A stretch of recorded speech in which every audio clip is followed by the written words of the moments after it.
జారిక్ గారు మీరు చెప్పండి. అంటే మీ ఫస్ట్ మూవీకి, సెకండ్ మూవీకి, థర్డ్ మూవీలో కంప్లీట్ వేరియేషన్ మీ క్యారెక్టరైజేషన్‌లో.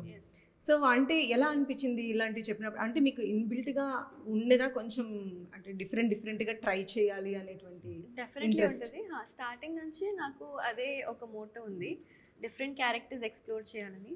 అండ్ ఈ క్యారెక్టర్ నాకు నరేట్ చేయనప్పుడు లైక్ నాకు చాలా నచ్చింది. Because this is once in a lifetime kind of character అండి. స్టోరీ వైస్ కూడా క్యారెక్టర్ కెమిస్ట్రీ కూడా like importance wise also this is one of the films where the female character is also as important as the male character.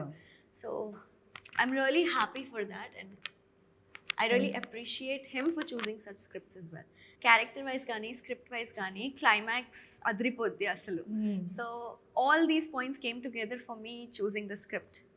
Okay. అయితే సినిమాలో మొత్తం heroine dominance కనిపించింది మాకు టీజర్‌లో. దాన్ని కాస్త కవరేజ్ చేయడానికి మీరు టైటిల్ విష్ణు విన్యాసం అని పెట్టారా? చెప్పండి. ఇక్కడ మేల్ డామినేషన్ కనీసం ఇక్కడైనా నన్ను నేను అంటే ఆ ఇచ్చేసుకున్నాను. డామినేషన్ వల్లే విన్యాసాలు బయటకు వస్తాయి. ఓకే. సో, అంటే ఎంత ఇబ్బంది పెట్టారు ఆవిడ మిమ్మల్ని? అంటే ఏ టైప్ ఆఫ్ ఇబ్బంది పెట్టారు?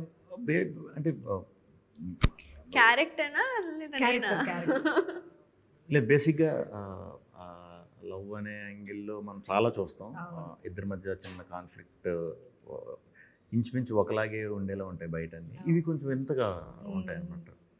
సో ఆ వింతగా ఉండేవన్నీ నాకు షాక్, నా మీద జాలేస్తుంది. కాకపోతే ఆడియన్స్ చూసేటప్పుడు నవ్వు వస్తాయి. అలాంటి సిచ్యువేషన్స్ మీదే రన్ అవుతుంది. అంతా కూడా సిచ్యువేషనల్ కామెడీ. సెపరేట్గా మనం ఏదో ఇక్కడ మనం నవ్వించాలి అలా ప్రయత్నం ఏమి లేదు. మీ మూవీస్ ఏవి అలా ఉండవు. ఆ సిచ్యువేషన్కే మీకు నవ్వు వస్తుంది. ఆ సిచ్యువేషన్లో మేము చూపించే రియాక్షన్ల మాటలకి ఇంకా నవ్వు వస్తుంది.